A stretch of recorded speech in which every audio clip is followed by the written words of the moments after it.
ਦਰਦ ਕਿੰਨਾ ਕੋ ਜਰਿਆ ਇਹ ਰੁੱਖਾਂ ਤੋਂ ਪੁੱਛ, ਪੱਤ ਜਦ ਵੀ ਉਹਨਾਂ ਤੋਂ ਚੜੇ ਹੋਣਗੇ।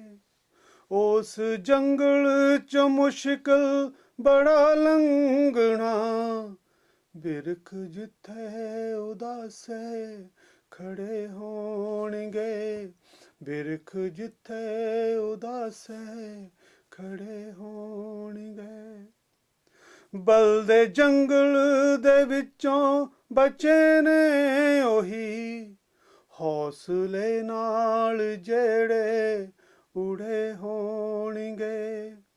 ਰੀਂਗਦੇ ਪਰਤ ਆਏ ਜੋ ਆਪਣੇ ਕਰੀਂ, ਪਰ ਉਹਨਾਂ ਪੰਛੀਆਂ ਦੇ ਸੜੇ ਹੋਣਗੇ, ਪਰ ਉਹਨਾਂ ਪੰਛੀਆਂ ਦੇ ਸੜੇ ਹੋਣਗੇ। ਹਰ ਕਦਮ ਆਪਣਾ ਸੋਚ ਕੇ ਤੂੰ ਤਰੀ, ਜ਼ਿੰਦਗੀ ਮੁਸ਼ਕਿਲਾਂ ਪਰ ਕਦੇ ਨਾ ਡਰੀ।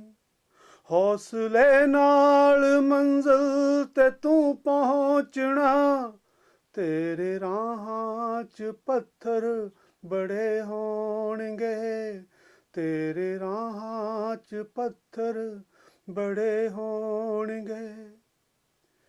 ਚਿਹਰਿਆਂ ਤੋਂ ਇਬਾਰਤ ਵਫਾ ਦੀ ਪੜੀ, ਦੀਦਿਆਂ ਚੋਂ ਮੁਹੱਬਤ ਦਿਸੀ ਸ਼ਲਕਦੀ।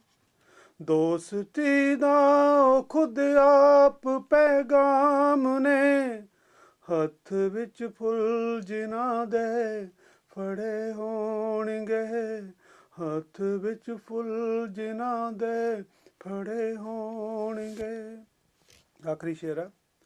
ਪੱਤ ਬਿਖਰੇ ਪਏ, ਟਾਣ ਟੁੱਟੇ ਪਏ, ਕੁਝ ਜੜਾਂ ਤੋਂ ਹੀ ਲੱਗਦਾ ਨੇ ਪੁੱਟੇ ਗਏ। ਜਾਪਦਾ ਹੈ ਕਿ ਇਹ ਪਾਲ ਦੇ ਵਾਂਗ ਹੀ, ਬਿਰਖ ਝੱਖੜ ਦੇ ਅੱਗੇ ਅੜੇ ਹੋਣਗੇ, ਬਿਰਖ ਝੱਖੜ ਦੇ ਅੱਗੇ ਅੜੇ ਹੋਣਗੇ। ਦਰਦ ਕਿੰਨਾ ਕੁ ਜਰਿਆ ਇਹ ਰੁੱਖਾਂ ਤੋਂ ਪੁੱਛ, ਪੱਤ ਜਦ ਵੀ ਉਹਨਾਂ ਤੋਂ ਚੜੇ ਹੋਣਗੇ, ਪੱਤ ਜਦ ਵੀ ਉਹਨਾਂ ਤੋਂ ਚੜੇ ਹੋਣਗੇ।